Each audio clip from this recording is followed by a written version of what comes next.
بڑا نام ہے امام ابو مالک کا. یہ اتنے بڑے شخص ہے کہ ہارون رشید نے انہیں قاضی القضاء بنایا تھا, چیف جسٹس بنایا. حضرت امام مالک کہتے ہیں میں غریب کا بیٹا تھا. اکثر دین پڑھنے والے غریبوں کے بیٹے ہوتے, امیروں کے بچے ایف ایس سی پڑھتے ہیں, بی ایس سی پڑھتے ہیں, ٹیکنالوجی پڑھتے ہیں, غریبوں کے بچے دین پڑھتے ہیں.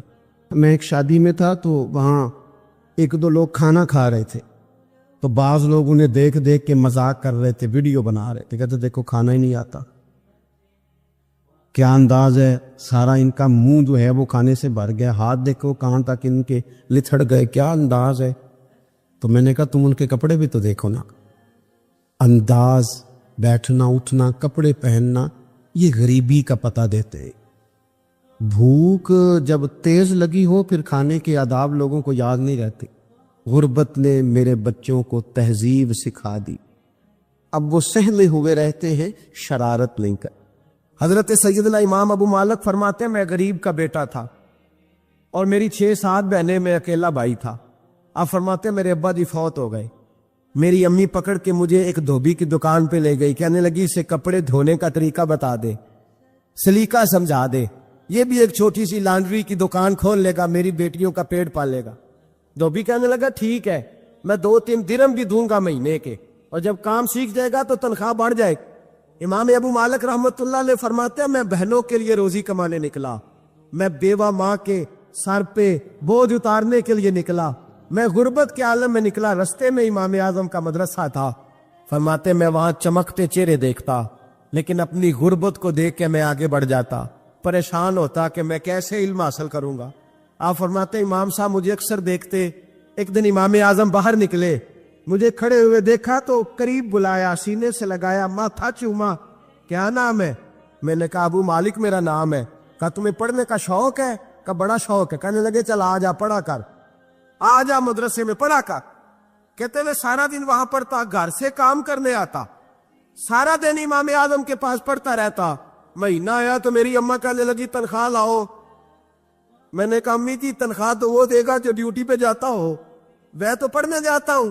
کہتے اماں گھر سے نکلی اور بڑے غصے کے ساتھ نکلی, کہنے لگی مولوی نے میرا بچہ خراب کر دیا ہے, میرا بچہ خراب کر دیا ہے, میں کام پہ بھیجتی تھی, اس نے کس چکر میں ڈال دیا, مسلوں سے بھی کبھی پیٹ بھرا ہے, کام بھی تو کرنے چاہیے نا.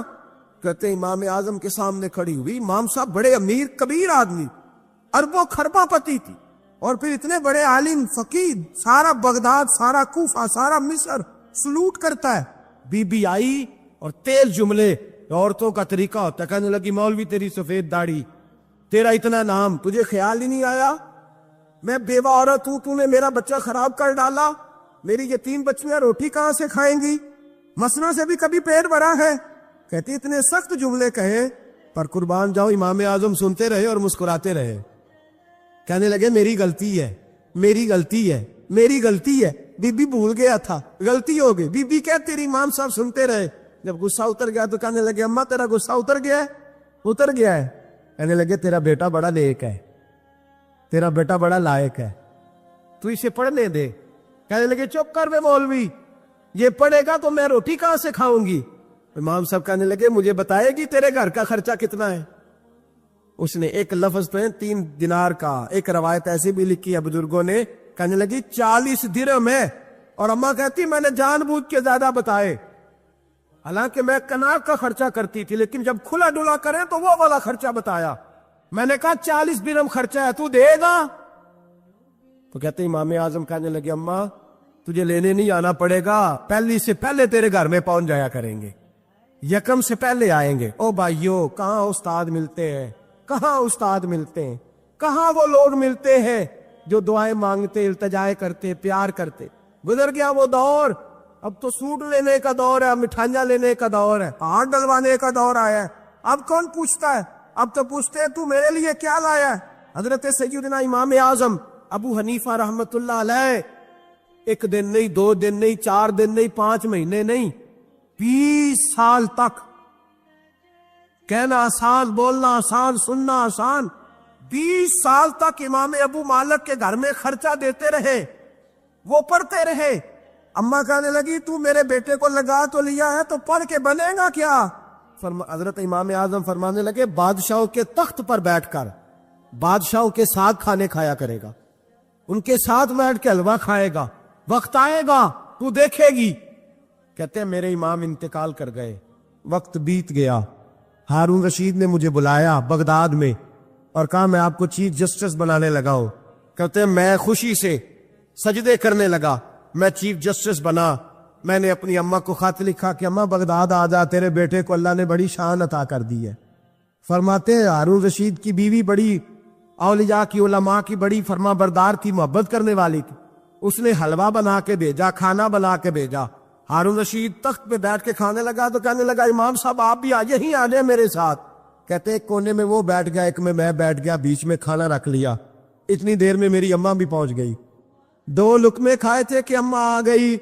جب اماں نے مجھے تخت پہ بیٹھے دیکھا، ایک یتیم، ایک لاوارث، ایک بن باپ کا بچہ، وہ کل تک جو بہنوں کے لیے 4 دینار نہیں لا سکتا تھا، تخت پہ بیٹھ کے جب روٹی کھاتے دیکھا تو اماں تڑپ گئی، روئی، چیخیں ماری۔ میں نے کہا اماں کیا ہوا؟ کہنے لگی بیٹا مجھے تیرا استاد یاد آ گیا ہے، اس نے کئی سال پہلے کہا تھا اسے دین کا علم پڑھنے دے، اسے فقیہ بننے دے، یہ بہت آگے جائے گا۔ دیکھ آج اللہ نے تجھے کتنی شان عطا کی ہے۔ کہا بیٹا یہ کمال تیرا نہیں، یہ امام اعظم ابو حنیفہ کا کمال ہے، یہ ان کا کمال ہے جنہوں نے تمہیں یہاں تک پہنچایا۔ میرے بھائی اپنی پوری زندگی حضرت امام اعظم ابو حنیفہ نے۔ آج تو اساتذہ کرام، اساتذہ مجھ سے ایک ٹیچر کہنے لگے حضرت جی دل نہیں لگتا، بے سکونی سی ہے، کچھ بتلائیں۔ تو میں نے کہا کلاس میں کوئی یتیم بچہ ڈھونڈ لے، کوئی لاوارث بچہ ڈھونڈے، اس کی وردی اپنے ذمے لے لے، کتابیں اپنے ذمے لے لے، اس کا خرچہ اپنے ذمے لے لے، روز جیب میں ٹافیاں ڈال کے جایا کرے کہ غریب کو دینی ہے۔ فرمایا 2 مہینے یہ والا وظیفہ بھی پڑھ کے دیکھیں، اللہ آپ کو سکون عطا کرے گا۔ یہ بھی کہنے لگے بڑی ٹھنڈک ہوئی ہے، بڑا سکون ملا ہے، بڑی تابعداری۔ میں نے کہا آپ لفظوں سے سکون چاہتے ہیں، وہ لوگ خدمت کر کے سکون لیتے۔ اقبال کہا کرتے تھے اگر کوئی شعیب آئے میسر تو شبانی سے کلیمی 2 قدم۔ کہتے تھے دعا کرو کہ حضرت موسیٰ کلیم کو کوئی حضرت شعیب علیہ السلام جیسا مل جائے، کوئی مل جائے نا ایسا، تو وہ پھر تازگی پیدا کر دیتا ہے۔ تو کچھ پرجوش امام مالک رحمۃ اللہ علیہ کے ایک شاگرد کہتے ہیں کہ میرے استاد جو تھے وہ بڑے پرجوش تھے، علم پڑھانے میں شوق ہوتا ہے پڑھانے کا۔ یہ کچھ لوگ جمعہ پڑھاتے ہیں تو کچھ کہتے ہیں کہ ان جمعہ آ گیا تو کی کرنا ہے۔ ہمارے شاگردوں میں بھی ایسی ہیں، رات کو پوچھتے ہیں۔ ایک سے میں نے آج سویرے پوچھا، میں نے کہا بیٹے آج تو جمعہ پڑھانا ہے کی تقریر کرنے کے اندر استاد جی ڈیسائیڈ نہیں کیتا۔ تو میں کہ بھی تو وڈا مولوی تاں نے ڈیسائیڈ کیتا، میں تے 8 دن پہلے ڈیسائیڈ کر لینا کہ مجھے تو تیاری کرنی پڑتی ہے۔ بڑا علم ہوتا ہے نا لوگوں کے پاس، تو ڈیسائیڈ نہیں کرنا، بیٹھیں گے تو فر بات جاری ہو جائے گی۔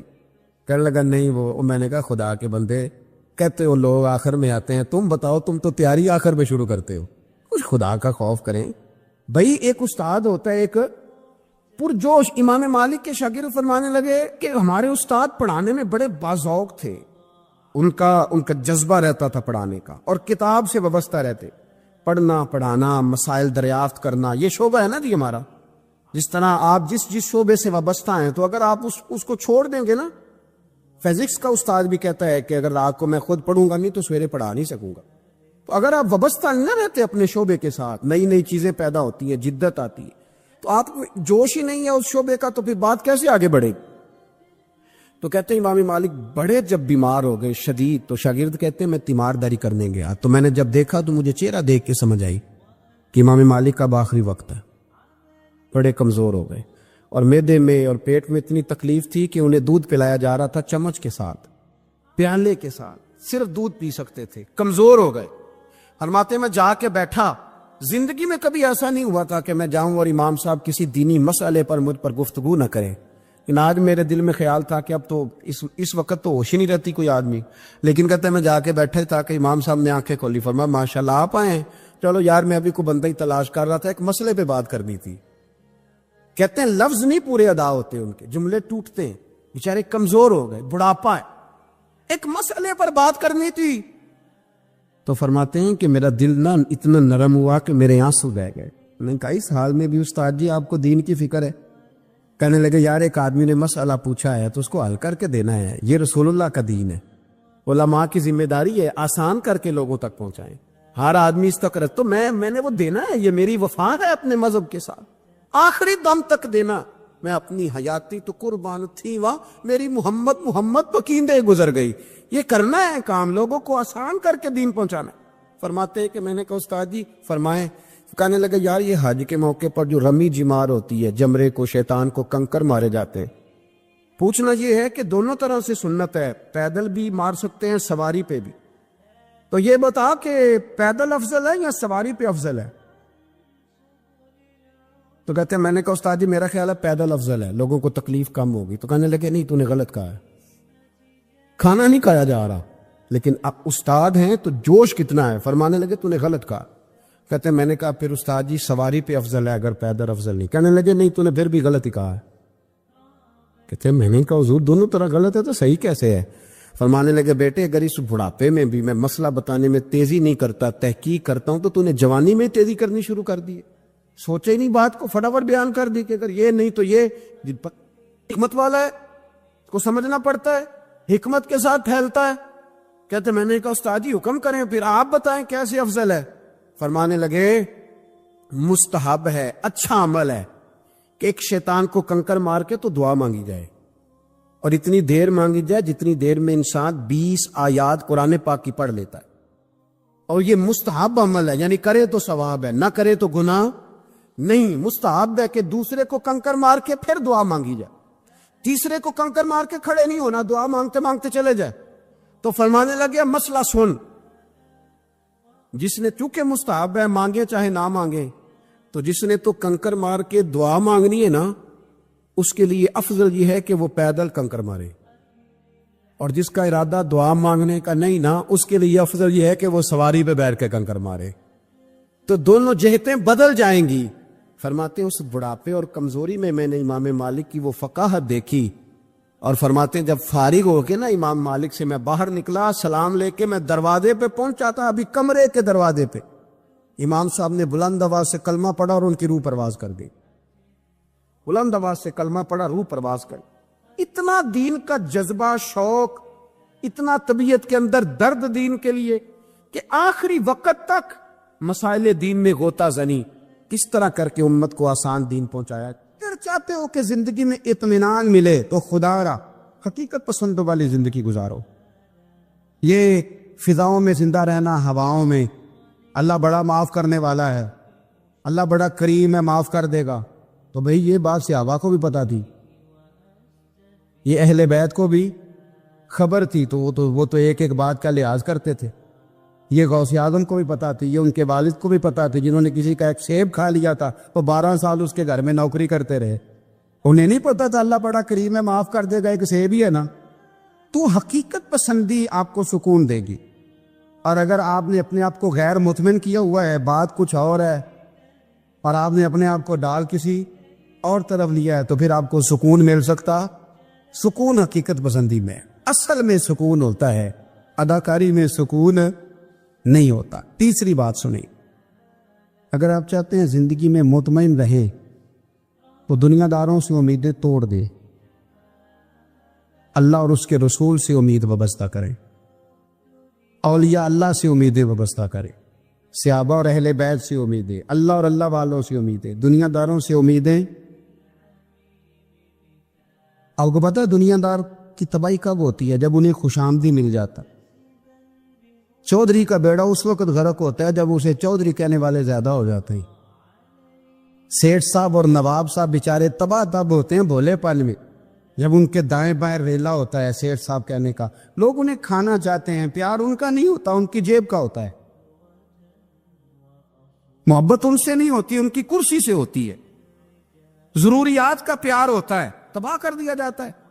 ہماری ساری توقعات دنیا داروں سے وابستہ ہو گئی ہیں. ناراض نہ ہونا، پیروں نے، مولویوں نے، درویشوں نے، انہوں نے بھی سیٹ رکھے ہوئے جلسوں کی صدارت کرانے کے لیے. یعنی مذہبی جلسہ ہے، اس میں بہت زبردست پڑھے لکھے صاحب تقوی عالم کا خطاب ہے، اور کی صدارت وہ بندہ کر رہا ہے جس نے عشاء کی نماز بھی نہیں پڑھی. وہ بندہ صدارت کر رہا ہے، کیوں؟ اس لیے کہ اس نے لاکھ روپیہ دیا ہے محفل میں. خدا را دنیا داروں سے امیدیں چھوڑ دیں ورنہ آپ کمزور پڑ گئے، آپ کی امیدیں ٹوٹیں گی۔ کتنا کمزور ہے وہ شخص جو 2-4 ہزار کے لیے کسی بندے کی چاپلوسی کرتا ہے، اس کے پیچھے بھاگتا ہے، خوش آمدیں کرتا ہے، تھوڑے سے نوٹوں کے لیے، دکھ سکھ میں کام آئے گا اس کام کے لیے۔ میرے رسول کریم علیہ السلام نے فرمایا جس نے بندوں کو راضی کرتے کرتے رب کو ناراض کر دیا اس کی دنیا بھی گئی اور آخرت بھی گئی، اور فرمایا جس نے بندوں کی پرواہ نہیں کی اللہ کو راضی کیا، فرمایا اگر رب راضی ہو گیا تو لوگوں کے دلوں میں بھی محبت پیدا فرما دے گا۔ کیا ضرورت ہے خوشامد کرنا دنیا داروں کی، سیٹوں کی، نوابوں کی، چاپلو۔ اور میں آپ کو ایک بات بتاؤں، ہوتا پتہ کیا ہے، یہ جو حب جا اور حب با ہوتی ہے نا، اس سے پیٹ نہیں بھرتا۔ آپ کو اگر خوشامد کرنی ہے تو پھر آپ کو ساری زندگی کرنی ہے۔ پھر ان کو بھی پتہ ہوتا ہے کہ تعلق کس بنیاد پر ہے، اس میں کبھی بھی خلوص پیدا نہیں ہوتا۔ آپ بے چین رہتے ہیں، بے قرار رہتے ہیں، آپ کو تکلیف رہتی ہے ہمیشہ۔ کبھی بھی دنیا داروں سے امیدیں وابستہ نہ کریں۔ ایک بات سنیں بڑی شاندار، امام غزالی نے لکھی ہے۔ امام غزالی فرماتے ہیں کہ ہارون رشید نہ حج کر کے واپس آیا بغداد میں، تو کونے میں حضرت بہلول دانا بیٹھے تھے، رش بہت تھا، مجمع بڑا تھا۔ حضرت بہلول دانا بھی سڑک کے کنارے بیٹھے تھے، تو سپاہی کہنے لگے یہاں سے اٹھ جاؤ، فرمانے لگے ہارون رشید کی زمین نہیں، زمین میرے رب کی ہے، میں کیوں اٹھوں؟ وہ قریب سے گزرا تو سلام لی، تو آپ نے اس کا پروٹوکول دیکھا تو فرمانے لگے ہارون رشید تجھ سے تگڑے تگڑے موٹے موٹے پروٹوکول میں نے لوگوں کے دیکھے، اور یہ جو تیرے دائیں بائیں آج تیرے نعرے لگا رہے ہیں یہ پہلے ان لوگوں کے نعرے لگایا کرتے، اور تھوڑا وقت گزرنے دے، جو تیرے بعد آئے گا نا یہ سارے پھر ان کے نعرے بھی لگائیں گے۔ تو جھوٹ کی دنیا میں زندہ ہے، ان سے تو نے امیدیں وابستہ کی ہیں، یہ کل اس کے نعرے لگائیں گے۔ اس کے دل پہ بڑا اثر ہوا، گھوڑے سے اتر آیا، آگے کہنے لگا حضور آپ نے مجھے بڑی اچھی نصیحت کی ہے، میرا دل بڑا ٹھنڈا ہوا ہے، میں نے سنا ہے آپ مقروض ہیں کچھ لوگوں کا قرض، تو مجھے کوئی حکم ہی کر دے۔ آپ ہنسنے لگے، فرمانے لگے یار تو بڑا ہی بیوقوف ہے، بڑا ہی بیوقوف ہے، تو میں تجھے نصیحت کر رہا ہوں تو مجھے الجھا رہا ہے، حضور کوئی حکم کر دیں۔ کیا خوبصورت انداز ہے رب کریم کے بندوں کا۔ حضرت بہلول دانا فرمانے لگے تیرا رب کون ہے؟ کہا اللہ، تو فرمایا میرا کون ہے؟ کہا اللہ۔ فرمانے لگے یہ تو نہیں نہ ہو سکتا کہ اللہ ہارون رشید کو دیتا رہے اور بہلول دانا کو بھول ہی جائے، یہ تو نہیں نہ ہو سکتا کہ ہارون رشید کو دیتا رہے اور بہلول دانا کو بھول جائے۔ فرمایا اس کا دل، اس کا ارادہ ہوا، ارادہ قدرت ہوا کہ بہلول مقروض رہنا چاہیے، تو اگر رب مجھے رکھنا چاہتا ہے، دکھ قبول محمد بخشا، راضی رہن پیارے، اگر وہ چاہتا ہے میں مقروض رہوں تو میں بھی چاہتا ہوں کہ میں مقروض ہی رہوں، یہ تو نہیں نہ ہو سکتا کہ تجھے دے اور مجھے نہ دے۔ فرمایا میری تجھ سے کوئی امید نہیں، مجھے جب بھی دے گا میرا رب بھی دے گا، اور وہ دے گا تو پھر انشاءاللہ خزانے کھول کے دے گا۔ دنیا داروں سے امیدیں وابستہ کرنا، لوگوں کے پیچھے، یہ چھوڑ دیں۔ آپ بے چین رہیں، بے قرار رہیں، اللہ والوں سے ضرور امیدیں وابستہ کریں، اس لیے کہ ان کے پاس جو کچھ ہوتا ہے وہ دراصل رب کا ہی ہوتا ہے۔ لیکن سیٹھوں سے، نوابوں سے، سیاستدانوں سے باز آ جائے، ہماری بڑی امیدیں وابستہ ہیں۔ میں اکثر کہتا ہوں جتنے پھیرے نوکری کے لیے دنیا دار کے دروازے پہ لگائے ہیں نا، اس سے کم دفعہ مسجد میں نفل پڑے ہوتے تو رب اتنی بڑی مہربانی فرما دیتا۔ عبداللہ بن مبارک فرماتے فرض حج کر لیا، نفل کرنے جا رہا تھا، 300 دینار پاس تھے، میں پہنچ گیا کوفے تک، وہاں سے جا کر کے کچھ سامان خریدنا تھا، احرام خریدنا تھا، ضرورت کی چیزیں، دوست بھی ساتھ تھے، کہتے ہیں یار میرے جلدی تھک گئے، خریداری کر کے وہ چلے گئے، میں شام تک رکا، بڑا تھک گیا تو سوچا اتنی لمبی چوڑی خریداری کی ہے تو جھیل کی پاس، میں نے کہا وہاں جا کے ذرا ٹھنڈی ہوا لیتا ہوں۔ کہتے میں اس طرف گیا، رات کا اندھیرا تھا، مری ہوئی بھینس پڑی تھی، یہ کچھ 700-800 سال پہلے کی بات عرض کر رہا ہوں۔ کہتے ہیں مری ہوئی بھینس پڑی تھی، ایک عورت کالے برقعے میں نقاب پوش آئی اور اس بی بی نے مری ہوئی بھینس کا خنجر سے گوشت کاٹا، تھیلے میں ڈالا اور دوڑی۔ کہتے ہیں میرے ذہن کے اندر خیال آیا کہ بی بی کوئی ہوٹل چلاتی ہے اور مردہ جانور کا گوشت لوگوں کو کھلاتی ہے، ویسے تو جاسوسی منع ہے، اس نیت سے کہ مسلمانوں کو بچاؤں اس کے پیچھے ہو لیا۔ کہتے ہیں وہ گلیاں گزرتی گزرتی کوفے کی تنگ گلی میں گئی، ایک بڑا سا دروازہ لکڑی کا، بڑا پھاٹک جو پرانے شہروں میں ہوتے، کہتے اس بڑے پھاٹک پر اس نے زور زور سے دستک دی، دونوں ہاتھوں سے دروازہ کھلا، وہ عورت اندر داخل ہوئی تو 3-4 بچیاں جھٹ سے اس کے گرد کٹھی ہو گئی، اماں کچھ لائی ہو؟ تو رونے لگی، کہنے لگی میں کچھ نہیں لا سکی، کہنے لگی یہ مردہ جانور کا گوشت ہے، اور حضور نے فرمایا جب مرنے لگو تو مردار کھا کے بھی جان بچا لو، اب میں دیکھتی ہوں تم سے کھڑا نہیں ہوا جاتا، نہ کھاؤ گی تو گر پڑو، یہ مردہ ہی ہے پکا لو۔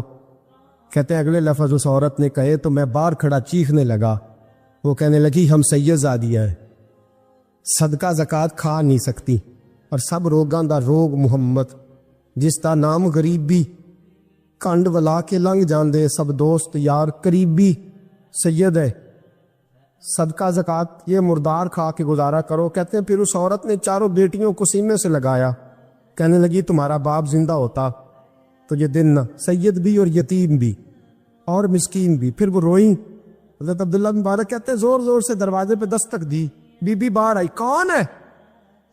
تو میں نے کہا میں عبداللہ بن مبارک ہوں، محدث ہوں، زمانہ مجھے جانتا ہے، میرے شاگردوں کی لسٹ بڑی لمبی ہے۔ کہنے لگی اچھا تو؟ کہنے لگا یہ 300 دینار ہے، تو مہربانی کرے تو رکھ لے، چلے اپنا کام کرے ہم جانے ہمارا۔ کہتے میں نے زمین پہ گھٹنے ٹیک کے نا تو سید زادی کے آگے ہاتھ باندھ دیے، میں نے کہا میں نوکر ہوں، تم اولاد ہو، میں خادم ہوں، تم نسل ہو، مہربانی کرو، مہربانی میرے اوپر مہربانی، پیسے رکھ لو۔ کہتے ہیں میں نے وہ پیسے دیے، میں واپس لوٹا، یار کہنے لگے چل، میں نے کہا نہیں میں نے نہیں آج کرنا۔ کہنے لگے کوئی نیا پلاٹ لینے کا پروگرام بن گیا، کوئی نئی انویسٹمنٹ، لوگ تانے دیتے ہیں نا، پر جے کر یار دے نام دا ملے میڑا ان چولی پا لئیے پنجے سٹیے نا، جے کر یار دے نام دی ملے سولی چھوٹا چھوٹ لئیے پچھاٹیے نا۔ کہتے میں نے کہا یار جیسے تمہاری مرضی سمجھ لو، یہ میرا راز ہے میں بتاتا نہیں۔ فرماتے ہیں لوگ حج کرنے چلے گئے، میں وطن آ گیا، 6 ماہ کے بعد قافلے لوٹے، جاگ کے سننا ذرا بات، میرے نبی نے فرمایا تو میرے امتی کی پریشانی دور کر، اللہ کامل حج کا ثواب دے گا۔ فرمایا میرے حبیب علیہ السلام کی امتی حضرت عبداللہ بن مبارک فرماتے میں آیا حج کر کے، حاجی آئے تو میں بڑی حسرت کے ساتھ، میں گھر میں روتا تھا، سوچتا تھا آج وہ مینا میں ہوں گے، آج وہ مزدلفہ عرفات میں ہوں گے، آج وہ لوگ جمرات کی رمی کر رہے ہوں گے، میں تڑپ کے سوچتا تھا آج در رسول کی حاضری دے رہے ہوں گے۔ کہتے میں روتا تھا، جب حاجی لوٹے 6 ماہ کے بعد تو حاضری دینے گیا، ملنے گیا، پہلا دروازہ کھولا حاجی صاحب نے، میں نے کہا مبارک ہو۔ کہتے ہیں میں نے مبارک دی، ذرا سنیے گا۔ کہتے ہیں وہ حاجی مجھے ڈانٹنے لگے، کہنے لگے چھوڑ یار، اتنا بڑا آدمی ہو کے تو غلط بات کرتا ہے۔ میں نے کہا کیا ہوا؟ کہنے لگے تو نے ہمیں کہا کہ جانا نہیں، اور پھر ہم مینا میں آوازیں دیتے رہے تو بات ہی نہیں سنتا تھا، ہم آوازیں دیتے رہے ان اللہ علی کل شیء قدیر، آوازیں دیتے تھے، سنتا نہیں تھا۔ کہتے میں حیران ہوں، یار میں تو گیا نہیں۔ کہنے لگے ہم 11 حاجی جھوٹ بولتے ہیں تو اکیلا سچ بولتا ہے، سب نے دیکھا ہے۔ کہتے میں پلٹ آیا، چوتھے دن پھر ایک حاجی کو ملنے گیا، مبارک دی۔ کہنے لگا چھوڑ کس بات کی مبارک، میدان عرفات میں تو نے بات بھی نہیں سنی، اور یہاں مبارکے کہتے ہیں عرفات میں، اور میں تو کہنے لگے چپ کر، غلط بات بھی کرتا ہے اتنا بڑا محدث ہو کے۔ کہتے ہیں جب آخری قافلے آئے، آخری دن تو 8-10 قافلے کٹھے آئے، شام تک 7 قافلوں سے ملا، ہر ایک مجھے کہنے لگا بندے کے پاس گھوڑا نیا آ جائے، سواری بڑی آ جائے تو یاروں سے تو ملنا چاہیے نا، تو آواز ہی نہیں سنتا تھا۔ فرماتے ہیں میں تھک گیا کہ الہی ماجرا کیا ہے، میں تو یہاں اس شہر کی گلیوں میں پھرتا رہا اور یہ سارے حاجی کیا رہے ہیں۔ فرماتے ہیں رات کو حضرت ربیع بن اسلم، وہ بہت بڑے بزرگ محدث تھے، وہ بھی حج کرنے گئے، دروازے پہ دستک دی، باہر آئے تو جھگڑنے لگے، کہنے لگے تو نے مجھے کس مشکل میں ڈال دیا ہے؟ میں نے کہا حضور کیا ہوا، کس مشکل میں؟ میں تو کہنے لگے چھوڑ یار، عالم تھا تو میں تیری عزت کرتا تھا، تو نے یہ کیا کیا؟ میں نے کہا کیا ہوا؟ کہنے لگے یاد نہیں جب تو روضہ رسول کے سامنے ملا تھا، جب نبی پاک کے مواجہ کے سامنے تو پیسوں والی تھیلی مجھے پکڑا گیا، پکڑ اپنے پیسے، میں تو سنبھالتے سنبھالتے تھک گیا ہوں۔ کہتے ہیں یوں سینے سے پیسے لگائے، گھر آیا، عشاء پڑھی تو سو گیا۔ میں نے کہا یا اللہ عقدہ کھول دے۔ رات گہری ہوئی، میرے گھر کی دیواریں چمکنے لگیں، نور پھیلنے لگا، خوشبو پورے شہر کو معطر کرنے لگی۔ کہتے ہیں میں نے آنکھ جھپکی تو سامنے اللہ کے رسول تشریف فرما، سامنے محبوب تشریف فرما ہے۔ خواب میری وچ آیا ماہی، میں اودے گل وچ پا لئیاں باواں، پھر ڈر دی ماری اکھ بھی نہ کھولاں، کتے پھر وچھڑ نہ جاواں۔ فرماتے میں محبوب پاک کی زیارت کی تو نبی پاک علیہ السلام کا دیدار کر کے پھوٹ پھوٹ کے رویا۔ اب میرا دل تھا حضور بولے، کوئی بات کرے، محبوب بولے، لب کھولے۔ فرمایا کیا؟ حضور نے فرمایا میں تجھے کتنے اور گواہ بھیجوں کہ تیرا حج ہو گیا ہے، میں کتنے گواہ بھیجوں کہ حج تیرا بے پرواہی ویکھ سجن دی، جتھے کسے دی پیش نہ جاوے، انہیں تاجاں والے در در رولے، منگتے ہیں تخت بٹھاوے، آزم کسے نو کارا مل دئی، کسے نو کارا مل دئی، کوئی کا دو خالی آوے۔ فرمایا کتنے گواہ بھیجوں کہ حج ہو گیا؟ میرے حبیب نے فرمایا اٹھ کے تھیلی کھول کے گیل لے، تو نے 300 دینار دیے تھے، میں نے 600 کر کے واپس کیے۔ فرمایا کن؟ حضرت عبداللہ بن مبارک نے 60 حج فرمائے۔ اس کے بعد کتنے حج کیے؟ ایک فرض کیا ہوا تھا، 61 ہو گئے۔ فرماتے ہیں میں بار بار گیا، اور جب بلایا سرکار نے خود ہی انتظام ہو گئے۔ فرماتے ہیں بار بار میرے حبیب نے فرمایا تو آ چاہے نہ آ، رب نے تیرے نام کا فرشتہ بنا دیا ہے جو قیامت تک تیری طرف سے حج کرتا رہے گا، قیامت تک تیری طرف سے مینا، مزدلفہ، عرفات، جبل رحمت پہ آتا رہے گا، میری بارگاہ میں درود پڑھتا رہے گا، حج فرشتہ کرے گا، ثواب اللہ تیرے نام اعمال میں لکھے گا۔ میرے دوستو، میرے نبی نے فرمایا میرے امتی کی ایک پریشانی دور کر، اللہ قبول حج کا ثواب عطا فرمائے گا۔ غریبوں کا حج ہے کہ نہیں؟ بولے اشراق چاشت پڑھ، حج ہے۔ 2 لوگوں کی صلح کرا، حج ہے۔ علماء کی نوکری کر، ایک ایک دفعہ 70 حج تجھے ملیں گے۔ اور میرے رسول پاک صلی اللہ علیہ وسلم نے فرمایا سوکھا حج ہے، سامنے بجی ہے، سامنے مجی ہے، بار بار پیار سے دیکھ، بار بار حج کر، بار بار پیار سے دیکھ، اور کسی غریب کی مدد کر دے، سڑک پار کرا دے، میڈیکل سٹور سے دوائی لا دے، کسی کی نوکری کر دے، بچہ گھر میں نہیں، ابا جی بیمار ہو گئے، جا بھاگ کے تو چچا کو چھوڑا ڈاکٹر تک، تو نیکی کر، اللہ تجھے پورے حج کا ثواب عطا فرمائے گا۔ حج بڑے ہیں، کرنے کی تیاری کرو، حج کا بڑا موقع ہمیں میسر آتا ہے، بس پروگرام بناؤ۔ صحیح مسلم کی حدیث، کتاب کا نام کیا ہے؟ اور بڑی مضبوط حدیث، میرے نبی پاک صلی اللہ علیہ وسلم فرماتے ہیں کچھ لوگوں کو اللہ قیامت میں کھڑا کرے گا، اور کھڑا کر کے فرمائے گا چلو جنت میں جاؤ۔ عرض کرے گی مولا ہم تو پاپی گناہگار، پتہ سارا سردار نو کیتیاں دا، ہم تو بڑے گناہگار، کس وجہ سے جنت؟ فرمایا تمہارے حج کی برکت سے، تم نے حج کیا تھا نا، اس برکت سے جنت۔ تو بندے عرض کریں کہ مولا ہم تو ماڑے تھے، غریب تھے، گئے ہی نہیں، حج کیا ہی نہیں، تو حج کی وجہ سے معاف کر رہا ہے؟ تو رب کریم فرمائے گا جب حاجی جاتے تھے دل تڑپتا تھا نا، جب حاجی جاتے تھے آنکھیں برستی تھی، جب حاجیوں کے قافلے نکلتے تھے اس وقت تمہارے دل میں خواہش پیدا ہوتی تھی، فرمایا تم تڑپا کرتے تھے، میں نے تڑپ پر ہی تمہیں حج کا ثواب دیا، اور خالی ثواب نہیں دیا، اس حج کی برکت سے یار جنت بھی عطا فرما رہا ہوں۔ یار رواج بن گیا ہے اینٹ کا جواب پتھر سے دینے کا، رواج سا بنتا جا رہا ہے کانٹے کا جواب گولی سے دینے کا، رواج سا بنتا جا رہا ہے دنیا میں سزائیں دینے کا، رواج سا بنتا جا رہا ہے اذیتیں دینے کا۔ خوش اخلاق لوگ میدان چھوڑ گئے، خوبصورت مسندوں پر بیٹھے ہوئے لوگ پیچھے ہٹ گئے کہ ہم بد اخلاق کا جواب بد اخلاقی سے نہیں دے سکتے، پتھر دل والوں کے ساتھ گزارا نہیں کر سکتے۔ مٹی کے بنے ہوئے انسان کے سینے میں جب لکا دل اور روح آ جائے اس کے ساتھ سر مار کے اپنا سر پھوڑ نہیں سکتے، لوگ ہٹنے شروع ہو گئے، معاشرے کے اندر خوبصورتیاں بہک ہونے لگیں، خوشبوئیں رخصت ہونے لگیں، اور خوبصورت کھلے ہوئے پھول بھی پت جھڑ کا شکار ہونے لگے۔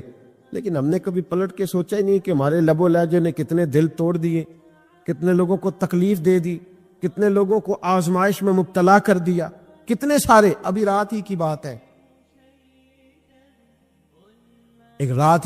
ہے، ایک صاحب مجھے فون کرنے لگے، دیر تک ان کا فون بجتا رہا. میں کسی جگہ مصروف تھا محفل میں، فارغ ہونے کے بعد میں نے کال کی تو میں نے کہا خیریت ہے؟ تو کہا کہ بچہ آپ سے محبت کرتا تھا تو پتہ نہیں اس کو کوئی آسیب ہو گیا، روتا جاتا ہے، پریشان ہے، تو آپ بات کر لیں. تو میں نے اس سے بات کی، میں نے کہا کیا بات ہے؟ تو وہ کہنے لگا جی کوئی سمجھ نہیں آ رہی، مجھے سب برا لگ رہا ہے. انہوں نے ڈاکٹر کو دکھایا، ایک رپورٹ اس نے کی، وہ رپورٹ کری تو کہنے لگے کچھ نفسیاتی اثر ہو گیا. تو صبح میں نے جب دوبارہ کال کی تو انہوں نے کہا کہ اصل میں یہ فیکٹری میں جاتا تھا تو وہاں کسی شخص نے اس کی غربت کا تانا دیا، اس نے اس کے کالے رنگ اور چپٹی ناک کے بارے میں باتیں کیے. پتہ نہیں کب سے یہ بیچارہ اپنے سینے میں باتیں چھپائے پھرتا تھا، تو اب وہ زخم بن کے نا اب وہ کھٹکنے لگی ہیں ذہن میں. تو ڈاکٹر کہتا ہے کہ کسی بات کا اثر لے گیا ہے، اب اس کا علاج یہ کیا جائے گا، نفسیاتی مریض کو اس کو دوائیاں کھلائی جائیں گی، یہ سویا کرے گا، کتنے گھنٹے سویا رہے گا تاکہ اس دکھ کو سوچے نہ. کتنے لوگ ایسے ہیں جو ہماری اذیت کا شکار ہیں، کتنے لوگ ایسے ہیں. میں اکثر کہا کرتا ہوں کہ اس شخص کی کوئی زندگی ہے، وہ بھی انسان اپنے آپ کو زندہ سمجھتا ہے کہ جس کی ماں اس سے بات کرتے ہوئے ڈرے کہ پتہ نہیں کہاں سے بولے گا. وہ بھی اپنے آپ کو روحانی طور پر زندہ سمجھتا ہے کہ جس کا باپ اس سے بات کرتے ہوئے ذرا سہم جائے کہ کہیں میری عزت نہ اچھال دے. تو بھی انسان ہے کہ جس کا استاد اور مرشد بھی تیرے ساتھ بات کرے تو وہ کھول کے کام نہ کہہ سکے، اور وہ کہے کہ پتہ نہیں یہ انسان کس طرح کا ہے، کہاں بولے گا، کیا کرے گا. وہ لوگ جو تیرے لیے ادب کے لائق تھے، وہ جگہ جن کا تیرے اوپر حکم چلنا تھا، اگر وہ تجھ سے سوچ کر بات کرے، سمٹ کر بات کرے، تو پھر تجھے غور کرنا چاہیے، پھر تجھے سوچنا چاہیے کہ تیرے سینے میں دل نہیں پتھر ہے. تو پھر اپنے وجود کی لاش اٹھائے کب تک دنیا میں گزارا کرے گا؟ سوچیں، تھوڑا غور کریں کہ ایسا تو نہیں کہ ہمارا لب و لہجہ، ہمارا اٹھنا بیٹھنا، ہمارا اقتدار، ہماری دنیا، ہمارا مال، اور اب تو ہاتھوں میں سوشل میڈیا آیا ہے، تباہی اتر گئی. ایسی پگڑیوں کے پیچ کھل گئے جن تک ہاتھ کبھی نہیں جانا چاہیے. ایسے جملے زبانوں سے نکل گئے اور نکل کر وہ دنیا کے سامنے آ گئے جو کبھی سوال ہی نہیں پیدا ہوتا تھا کہ کوئی مہذب قوم یہ کام کرے. خدا را ظلم سے بچے، زیادتی سے بچے، کوشش کرے کہ کوئی ایسا کام نہ ہو جس کی وجہ سے دوسرے تکلیف محسوس کرے. رسول رحمت علیہ السلام صفے سیدھی کرا رہے تھے بدر کے دن. ایک آدمی کا پیٹ بڑا تھا.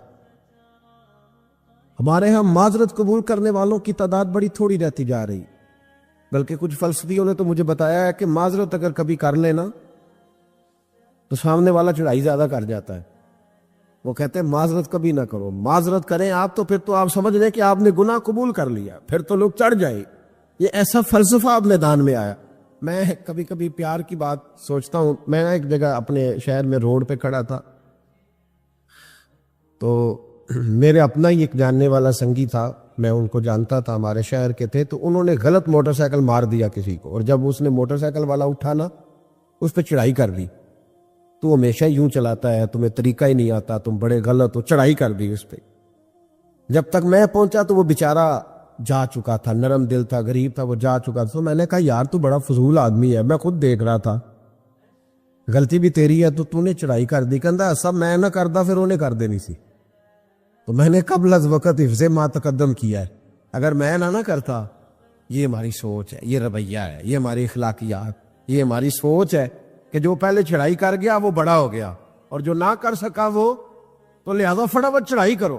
ایسا جملہ بولو کہ سامنے والا قابو آ، لڑنا شروع کرو فٹافٹ. ایسے بھائی بس کریں، احتیاط کریں. نبی پاک صلی اللہ تعالی علیہ وسلم بدر کے دل صفے سیدھی کرا رہے. میری باتوں کی سمجھ آ رہی ہے آپ حضرات کو؟ حضور صفے سیدھی کرا رہے تھے، ہاتھ میں چھڑی تھی، اور حضور کی ڈیوٹی ہے صفے سیدھی کرانا. صفے. مجھے ایک بات بتاؤ، کبھی باپ نے بیٹے سے معافی مانگی ہے؟ استاد ڈنڈا مار کے معافی مانگتا ہے؟ خیر پولیس کی تو میں بات ہی بھی نہ کرتا، ادھر تو میں نہیں جاتا، اس طرف تو میں سفر ہی نہیں کرتا. کبھی آپ نے دیکھا ہے کہ بڑی گاڑی والا بڑی گاڑی سے نکلے اور رکشے والے سے معذرت کر رہا ہوگا؟ یہ کیسے ہو سکتا ہے؟ پھر اس کی وہ پجاروں کا ریٹ تو بالکل لو ہو گیا کہ رکشے والے سے کہہ دیا درگزر کرو۔ عزیز دوست، نبی کریم صلی اللہ تعالی علیہ وسلم صفے سیدھی کرا رہے تھے، تو صفے سیدھی کراتے کراتے نا اللہ کے حبیب علیہ السلام کے ہاتھ میں چھڑی رہتی تھی۔ صحابی کا پیٹ بڑا تھا، حضور نے چھڑی لگائی، فرمایا ذرا پیچھے ہٹ جا۔ یہ حضور نے حوصلہ دیا ہے، یہ نبی پاک صلی اللہ علیہ وسلم نے توانائی دی اپنے غلاموں کو۔ جب چھڑی ان کے پیٹ پہ لگی تو وہ صحابی بول پڑے، کہنے لگے یا رسول اللہ میرا تو پیٹ بڑا ہے، کھڑا ہوں میں صف میں ہی ہوں۔ حضور پیٹ بڑا ہے تو باہر نظر آیا، ہوں میں صف میں۔ اتنے لفظ کہے، آگے بات حضور علیہ السلام خود سمجھ گئے۔ محبوب نے فرمایا میں سمجھ گیا ہوں، تو کہنا چاہتا ہے تیرے ساتھ زیادتی ہو گئی؟ کوئی دلیل نہیں، کوئی اس پر تبصرہ نہیں، کوئی اس پر بات نہیں کہ تو لگ نہیں رہا، تیری ڈول ڈال ایسی ہے، تیری بناوٹ ایسی ہے کہ نہ کوئی اس پر تبصرہ نہیں، کوئی کمنٹس نہیں۔ تجھے لگتا ہے کہ تیرے ساتھ ظلم ہوا، تجھے محسوس ہوتا ہے؟ وہ خاموش ہو گئے۔ میرے محبوب نے چھڑی ان کے ہاتھ میں دی، فرمایا چل تو بدلہ لے لے، ختم ہو گئی بات۔ یہاں اگر کسی کو محسوس ہو گیا نا اس کے ساتھ ظلم تو چھڑی تھما دی، فرمایا یہ لے پکڑ، لے تو بدلہ، کر اپنی خواہش پوری، بدلہ لے۔ انہوں نے کہا یا رسول اللہ صلی اللہ علیہ وسلم میرے پیٹ سے کپڑا اٹھا ہوا تھا، تو حضور نے جھٹ سے کپڑا اٹھا دیا، فرمایا لو نہ بدلہ۔ جب یہ کہا تو انہوں نے چھڑی دور پھینکی اور مصطفیٰ کریم کے وجود سے لپٹ گئے اور جسم چومنا شروع کیا اور دھاڑے مار کے روئے، یہ تو کیا کر رہا ہے؟ عرض کی اے کریم محبوب، صبح بدر کی تلواریں چمکیں گی، پتہ نہیں بچنا ہے کہ شہید ہونا ہے، تو دل میں خواہش تھی کوئی موقع بنے، جاتی جاتے میں رب کریم کے شاہکار وجود سے برکت تو حاصل کر لوں۔ تو حضور یہ تو میں نے سارا اس پیار میں آ کے کیا ہے، ورنہ کس ظالم کو بدلہ لینا تھا، کس کو یہ کام کرنا تھا؟ میرے محبوب کریم علیہ السلام نے یہ مزاج دیا ہے، حضور نے یہ سوچ دی ہے، ہماری تربیت کی ہے، ہمیں بتلایا اور سمجھایا ہے کہ تھوڑا سا اپنے اوپر پابندی لگا کے رکھو، تھوڑا سا یہ مزاج چھوڑ دو کہ دنیا میرے حکم کے مطابق اٹھے اور میری طبیعت کے مطابق بیٹھے، میں چاہوں تو لوگ سمٹ جائیں، میں چاہوں تو لوگ گزر جائیں، یہ رویہ چھوڑ دو۔ بھائیو، نبی کریم صلی اللہ تعالی علیہ وسلم نے ہمیں سکھایا اور سمجھایا ہے کہ ظلم قیامت کے دن مظلوم طاقتور ہو جائے گا، اور یہ نسائی میں حدیث ہے، فرمایا جو متکبر ظالم ہوں گے انہیں اللہ قیامت میں چیونٹیوں کی شکل میں مسخ کر دے گا، چیونٹیوں کی شکل میں مسخ کر دے گا رب کریم، چیونٹیوں کی شکل میں، اور غریب لوگ اپنے پیروں تلے رکھ کے انہیں مسل جائیں، غریب اپنے پیروں تلے رکھ کے انہیں مسل جائیں گے۔ میرے بھائی یاد رکھے، کبھی بھی کسی بھی موقع پر اگر اللہ صاحب اختیار کرے، صاحب اقتدار کرے، کہیں کو منصب دے، ظلم نہ کرے، زیادتی نہ کرے۔ میں کچھ دن پہلے ایک جگہ تعزیت، اور ڈرتا ڈرتا گیا تعزیت کرنے، پرانے جاننے والے تھے، دوستوں کا رشتہ تھا، تو میں ایک ہی بیٹا تھا، تو وہ مجھے پتا چلا کہ ٹرین ایکسیڈنٹ میں انتقال کر گیا، تو میں ڈرتے ڈرتے گیا چونکہ معاملہ مشکوک تھا۔ اور جب میں تعزیت کے لیے اندر پہنچا تو ہمارے جو انکل تھے، جن کا میرے دوست تھے، وہ ان کے کچھ عزیز، کہنے لگا کہ حضرت جی آپ کے ساتھ والے باہر جا سکتے ہیں؟ تو میں نے کہا چلے جاتے ہیں۔ میں دوستوں کو گاڑی میں بھیج دیا، اور جب میں نے اس سے بات چیت کی، میں نے لگا میرا بیٹا ایکسیڈنٹ تو میں نے بنایا ہے، وہ تو خودکشی کر کے مرا ہے۔ شادی کے 11 سال بعد خدا نے ایک بیٹا دیا تھا، اور مجھ سے غلطی یہ ہوئی، میں نے کہا میرے بیٹے کو تکلیف کوئی نہ آئے، اس کے منہ سے جو نکلا میں نے اسے دیا، جو اس نے مانگا میں نے دیا۔ کہتا ہے جو شخص 16,000 مہینے کا کمائے اور بیٹے کو 40,000 کا موبائل خرید کے دے، کہتے میں نے ہر سہولت اسے دی۔ پھر ایک امیر کی لڑکی سے یونیورسٹی میں پڑھتے ہوئے اس کا تعلق بنا، بچی کے میسج بھی میں نے اپنے موبائل، اس بچے کے موبائل میں دیکھے، اور اس لڑکے نے جو میسج سینڈ کیے وہ بھی میں نے دیکھے۔ پھر میں گھر پہنچ گیا، میں نے بیٹے سے منتیں کی کہ بیٹا وہ ہمیں رشتہ نہیں دیں گے، ہماری برادری بھی چھوٹی ہے اور ہمارے جیب میں پیسے بھی کوئی نہیں۔ پھر میں ان کے گھر گیا، بیٹا نہ مانا، اور میں نے اس شخص کو بلا کے کہا تیری بیٹی کے میسیج ہے، خدا را خیال کر، اور تیرے تو 7 بچے ہیں، میری گود میں تو ایک ہی پھول کھلا ہے، میں کدھر جاؤں؟ خیال کر۔ اس نے کہا دوبارہ تو نے نام لیا تو ایسے کیس میں باپ بیٹے کو پھنساؤں گا کہ ساری زندگی نکل نہیں سکو گے۔ نے کہا میں نے بیٹے سے کہا کہ بیٹا میں نے پگڑی تک رکھی ہے پر مجھے رشتہ نہیں ملا، تو باز آ جا۔ کہنے لگا 3 راتیں میرا بیٹا سویا نہیں، اور مجھے کہنے لگا حضرت جی وہ 4تھی رات سویا ہے تو دوبارہ اٹھا نہیں، مجھے کہنے لگا مجھے اجازت دو کہ میں اس بیٹی کو بھی قتل کر دوں اور اس کا باپ بھی قتل کر دوں، میرا تو گھر اجڑ گیا نا۔ وہ کہنے لگا میں کبھی کبھی دوستوں کے پاس جا کے رات گزار لیتا ہوں اور میں اپنے دل کو سکون لے لیتا ہوں، لیکن اس کی ماں اس کے جوتے سینے سے لگائے پھرتی ہے، اس کی اماں اس کے پرانے کپڑے لے کے سینے سے لگائے پھرتی ہے۔ کہنے لگا حضرت جی کوئی کوشش کرو، کوئی دعا کرو کہ اللہ مہربانیاں کرے۔ میں کہہ تو نہیں سکا ان سے، لیکن میرے دل میں خیال آیا کہ کس نے کہا تھا کہ بچہ یونیورسٹی میں کو ایجوکیشن میں داخل کراؤ؟ کس نے کہا تھا کہ اس کے ہاتھ میں آگ کا انگارہ دو؟ میرے دوست، آپ تیز آنچ، تیز آگ جلا کے اس کے قریب مکھن رکھو اور پھر مکھن سے کہو کہ ڈلنا نہ، پھر مکھن سے کہو کہ پگھلنا نہ۔ بھئی تیز آگ قریب جلا دی اور تو کہتا ہے پگھلنا، یہ کیسا ممکن ہے؟ ہو سکتا ہے؟ بولیے نا، ہو سکتا ہے؟ لڑکا اور لڑکی کٹھے کالج میں پڑھے، ایک کمرے میں رہے، ایک چھت کے نیچے رہے، ایک دوسرے کو دیکھے، نام جانے، فون نمبر پاس ہو، اور پھر کہنا کہ تم عشق کا چکر نہ لڑانا، کیسے ممکن ہے؟ اور بڑے سیانے بندے کہتے ہیں حضرت صاحب اعتماد ہونا چاہیے اولاد پہ۔ میرے نبی پاک کو اپنی بیویوں پہ اعتماد نہیں؟ عبداللہ ابن مکتوم نابینے سے ابھی آئے ہیں تو حضور نے فرمایا پردہ کر لو۔ حضور کو اعتماد نہیں؟ مصطفیٰ سے پاک گھر کسی کا ہو سکتا ہے؟ فرمایا پردہ کر لو، نقاب ڈالو۔ سوڑے وہ تو نابینا ہے، فرمایا تمہیں تو نظر آتا ہے نا، ڈالو نقاب۔ نہیں، اعتماد ہونا چاہیے۔ یہ کیسا اعتماد ہے کہ تو تیز آگ جلائے اور مکھن قریب رکھ کے کہ اعتماد کر، یہ کیسا اعتماد ہے؟